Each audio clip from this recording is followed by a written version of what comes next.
Hello and welcome to the second episode of Click Video Mag. Thanks very much for watching our first episode. We really appreciate the comments you guys gave us. This episode is predominantly about the brand new EOS 80D and 1300D we announced recently. And we're going to start off by giving you a quick overview of the main specification differences and the main features of these cameras. We'll start with you. Hello. Sure. Hello. Hi. 1300D. Tell us about this baby. 1300D fits in the range just above 1200D. Doesn't replace anything. Major upgrades was to the processor. We've gone from Digic 4 to Digic 4 Plus, which means better color reproduction, better low light performance. Also changed the LCD on the back, a lot brighter for shooting in bright sunlight.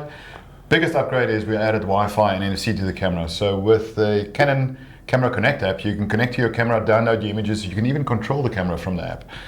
Major things we've added on here is also creative filters. You can shoot this camera in a 1:1 crop, especially for the Instagram crowd. This new people that shoot in. Yeah, I like that a lot. But this is one of the cheapest cameras we've ever had in our lineup that has the Wi-Fi capability and NFC. On the EOS side, yeah. Yeah, so NFC is that just take your phone and tap it to it. Yeah. That's pretty cool. So like Abri was saying, that square crop factor, those interesting filters, and Wi-Fi. We're appealing to social media on a big scale. So talking about Wi-Fi and NFC, is something we've also added to the 80D.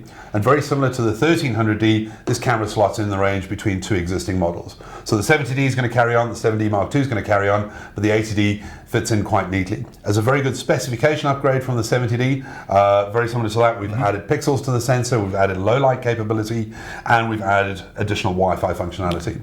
So that NFC is there, the creative filter's there. But one of the most interesting things is in terms of video capability. And you can see immediately there's something a little bit different about this camera. That power zoom adapter on the bottom there. So we're now appealing not just to people who are looking for DSLRs, people who are looking for VSLRs. With the idea in mind, this is not just a photographic camera, it's a video camera as well. And the most notable addition is this brand new 18-135 zoom lens. With this new 18-135 zoom lens, you have a nano USM motor, which allows incredibly quick autofocus under any lighting conditions, but not only for video, but also for stills. And the silent autofocus, like we've had on the STM motors on the other cameras, means when you're recording video, you're not picking up noises from the lenses themselves. And once we added that new little power zoom adapter, this becomes a totally and utterly different camera altogether. So like a traditional video camera where you have a zoom lever to telephoto or wide angle, we now have that capability on a photographic lens. And for the first time ever, this makes it very, very interesting. And the cool thing is, that's not dedicated to this camera. You can use that lens on some of our cinematic cameras. You could put it on there if we wanted to. The power zoom adapter is linked to that lens. The one big thing you do get out of the 80D is the Wi-Fi control. So not only are you using the Camera Connect app and the same version of the Camera Connect app as we have for all of our other Wi-Fi cameras, you now have power zoom on the Wi-Fi for this lens with the 80D only. Cool. And we thought that was pretty damn cool. It's very, very appealing to a lot of people.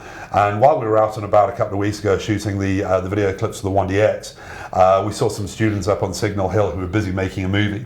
And we thought, well, they're shooting with Canon cameras anyway, let's go and shove some cameras in their hands. You do know why I'm laughing, eh? Yeah. The guy that hugged you. Yeah, the guy that hugged me.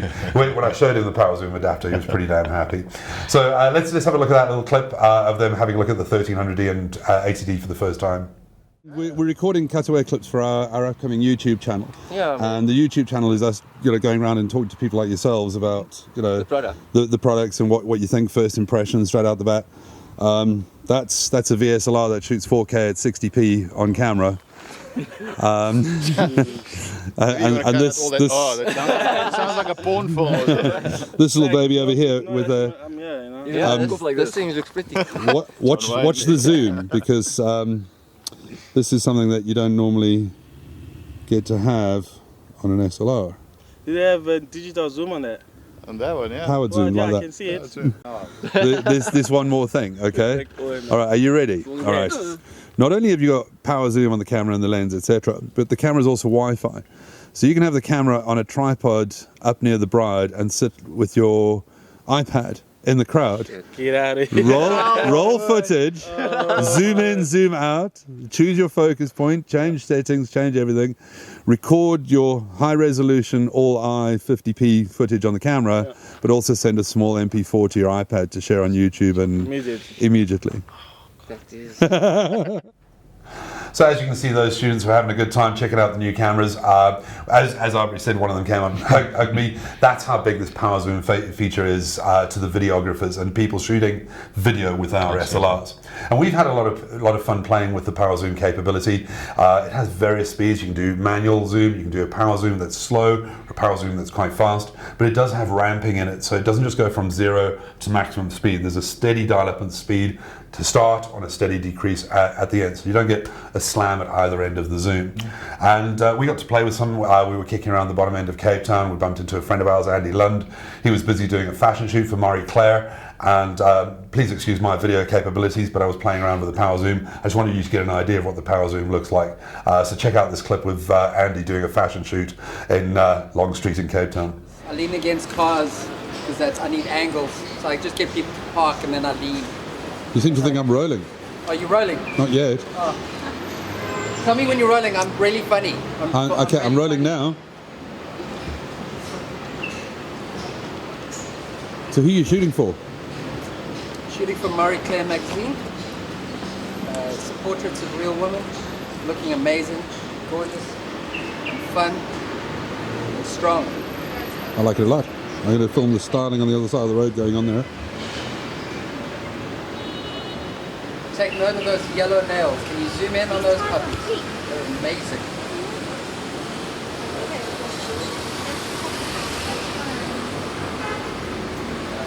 The challenges of shooting on the street in Cape Town. Right, so as you can see, I'm not a great filmmaker, but the power zoom capability for an SLR is pretty damn cool. Then we then handed an ATD to one of our friends, Simon du Plessis, who writes articles for a whole bunch of different magazines, and he's also got a radio show. We've done some radio interviews with him before. And Simon got the ATD test sample to really put through its paces. And he's a good sports photographer, he's a good wildlife and bird photographer, and we were going to get hold of him in one of the hides in a couple of weeks' time and try to see what he thinks of different cameras. But this is something that he recorded for us and some sample images that he shot on the ATD to give us his feeling on the capabilities. This is Simon du Plessis from Machin Image. I've been playing with Canon's new EOS ATD for a while now, and it continues to impress and surprise me. My initial view on the ATD after the inevitable paper specification comparison, and when planning my review to be written up after my field evaluation, was based on the question most asked by everyone who spoke to me. Is the ATD a worthwhile upgrade from the 70D? I have to answer a resounding yes at this time. I've spent some time with the ATD in side-by-side comparison field tests with the 70D, even to the point of switching lenses between the bodies so as to keep field conditions similar. And the improved autofocus performance of the ATD with its 45 all cross-type AF points over the 19 from the 70D immediately became apparent. Quicker response to AF input, faster and more accurate AF tracking in the AI servo setting, improved low-light AF, and probably the best AF performance I have experienced from a camera in this class. All helped along, no doubt, by the Digic 6 processor. The options to select a single AF point, Zone AF, which utilizes a group of 9 AF points, Wide Zone AF, which covers 15 points, and Auto AF using all 45, are quite an improvement from the 70D, and it works perfectly. The new 24 megapixel sensor also performs very well.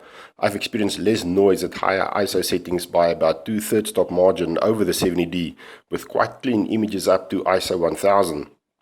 And images from ISO 1600 and 2000 still very usable in high quality output.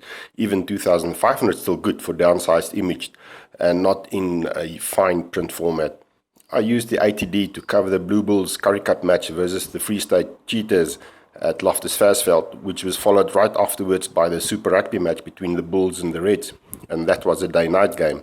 Again, the ATD surprised me with the stadium light part of the match at ISO 2000 producing very good images, the new anti-flicker setting working perfectly, accurate AF using a 300 f2.8 lens, series shots yielding a good number of keepers, with AF keeping up with the erratic charging and fast sprinting of the players.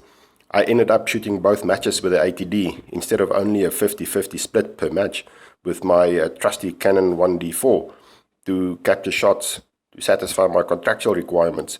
The 1D4, however, stayed in the camera bag.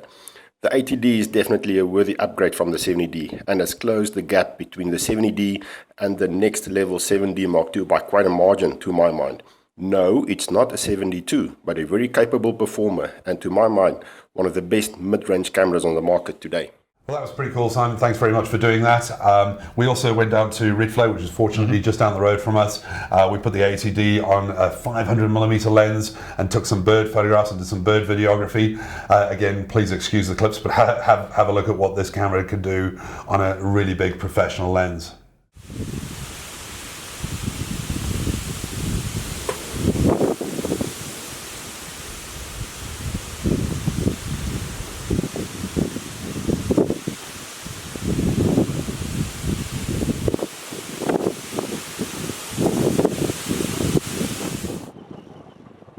As it can.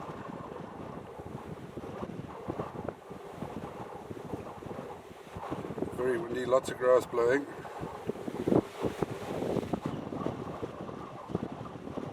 I'm struggling to hold this. So we didn't do just 80D test shots out there. We also took the 1300D out and about. We handed it to a pro photographer. Andrew Aveley. Yeah. He usually shoots a lot more professional gear. We decided he's the right guy to test us out in a variety of lenses. He's also the guy that does DPP for us. Yeah, So it's quite interesting to get an opinion of a pro photographer using an absolute amateur camera. You have to just bring them down to size. Well, exactly. That's good. So Andrew has given us this bit of feedback that we can look at and listen to. Hi guys, firstly I must say a huge thank you to Canon South Africa, Abri and Roger for giving me the opportunity to do a review for you guys on the latest, on the entry-level DSLRs, the Canon 1300D. I must say at first I was skeptical and thought maybe I'd have some separation anxiety from my 5D3 and my 7D2, but to say that I've been surprised, it's quite the understatement. As an entry-level camera, it packs an incredible punch. I've been using it now for 10 days in Madikwa Reserve, where I'm on assignment doing a residency for Jackie's Lodges as their full-time resident photographer. And I also thought it would be a little bit chunky in my small little hands, but no, it's done really well. It's been great, and I'm very happy with the performance. There's a little gallery of images from early morning to late afternoon. The ISO possibilities are not as big as the 72 or this 5D3, but bearing that in mind, for anybody that wants to use an entry-level camera, this thing packs a huge punch. The menus are straight back from when I used my 350D some years ago, and it was quite easy to figure out and fall back into the menu system. What I was really impressed with is the build quality, the sensor quality when zooming in on the pictures, whether it be early morning, afternoon, and the noise capability at up to 1600 ISO. For any beginner that's doing self-drives, anybody that's interested in photography, I combined it with a 100-400 Mark II, and absolutely incredible, from macro styled images to landscapes to full zoom wildlife to general portraiture. It's absolutely incredible. So for anybody that has a young child or anybody that's getting into DSLR, buying an entry-level kit like this is not going to be a mistake. It's going to help them grow and will serve them for a number of years. Thanks very much again for the opportunity to put this video together, and enjoy using it. Thanks, Andrew, for that. Those images are amazing, and it's amazing to see what you can actually get right on a consumer camera, giving it to a professional. Absolutely, and it just goes to show that it doesn't mean you have to spend the top end amount of money to get the really good quality stuff. Obviously, you put them on some damn fine lenses, and that makes a big difference. We're going to do some challenges moving forward with some of the entry-level cameras. We'll put them into the hands of pro photographers, but not necessarily with pro gear. Let's try them out with some of the kit lenses and see what we get. We also took cameras down to our EOS Roadshow. We're in the middle of the Roadshow at the moment, where we go to Joburg, Cape Town and Durban. We talk to a whole bunch of end users about our brand new products. And we got a couple of people to talk to us and tell us what they thought. We also spoke to our guest speakers to get some idea of what they were thinking of the crowd. Here's a little clip that we recorded on the Roadshows recently. Hello and welcome back to Click Video Magazine. We're here at Roadshow with our guest presenters for today. Really excited to hear what they have to say. We have Anna-Belle, Marlene and Laura, who are all going to be rocking the crowds today. First things first, Anna-Belle, what are you expecting today? I'm really excited to interact with both amateur and professional photographers. Cool. So I think that's going to be the most exciting part of me, like finding the middle ground with everyone. Good. Marlene? Roger, I'm hoping to rock the crowd today. Okay, that was the idea. Laura, no pressure? Yeah, I'm just hoping I don't have a coughing fit in the middle of my speech. Should be cool. Let's see what the crowd thinks. I'm Pascal Parent and I'm having a lot of fun. Hi, I'm Kumana Mokas, I'm 15, and so far I think the show is very interesting and inspiring, and I'm enjoying it so far. So far it's been a very enlightening roadshow, because then you get to experience everybody's journey and how they go through their whole life in their photography journey. Hello, I think it's really inspiring. I'm really inspired to start shooting now. Should I say more? One final thing, as we promised you at the end of the last video clip, we wanted an interview and an opinion piece from one of South Africa's top wildlife photographers, who does a hell of a lot of really good reviews for us on his blog and also with his new YouTube channel. This is Grant Atkinson telling us what he thought of the 1DX Mark II. Take it away, Grant. It's Grant Atkinson here, and very excited to be talking to you today about Canon's new sport and wildlife camera, the 1DX Mark II. Canon South Africa have very kindly allowed me the use of a beta version. When it comes to autofocus, the 1DX Mark II has got 61 focus points. They've expanded the autofocus coverage, so some of the points go a little higher and a little wider. Also, more sensitive in lower light. Image quality on the 1DX Mark II is improved, and that is big news. The camera's got 2 more megapixels of resolution. We often can't get close enough to our subjects, and we have to crop our photos, so more resolution helps us. One of the most impressive things about this new camera is the image quality at high ISO. Even higher ISOs up to 10,000, delivering nice high contrast, finely detailed images. It shoots at 14 frames a second with autofocus taking place between every frame. But what's just as important for me, once you have a camera with a high frame rate, is the buffer capacity. The new camera can shoot up to 93 images, that's at ISO 800. There's extended silent mode options. So we can now have silent mode continuous. It can shoot at 5 frames a second. The camera is the first full frame Canon to have dual pixel autofocus capabilities in live view, fast enough and accurate enough to be used for video. The array of improvements that Canon have made to the 1DX Mark II definitely make it a more capable all-round camera. The 1DX Mark II is by some margin the best camera from Canon that I've ever used for wildlife photography. Well, thanks, Grant. As always, you want to read his blog and see the technical breakdown of that camera. He's really gone into depth about what the features and capabilities are, and we'll have some more opinion pieces from in future episodes. So we're looking forward to traveling around the country again. We'll be seeing you out on the road. We absolutely love Roadshow, so we'll see you shortly. One last thing, next episode is going to be some very, very interesting cameras. We've got the EOS 5D SR. We're going to talk about the brand new G7X Mark II. G7X Mark II. I'm really excited about that. As pro photographers, we travel around with the G7Xs all the time. So the Mark II is very, very, very exciting. Looking forward to that. Until next time, thanks very much for watching. Thank you.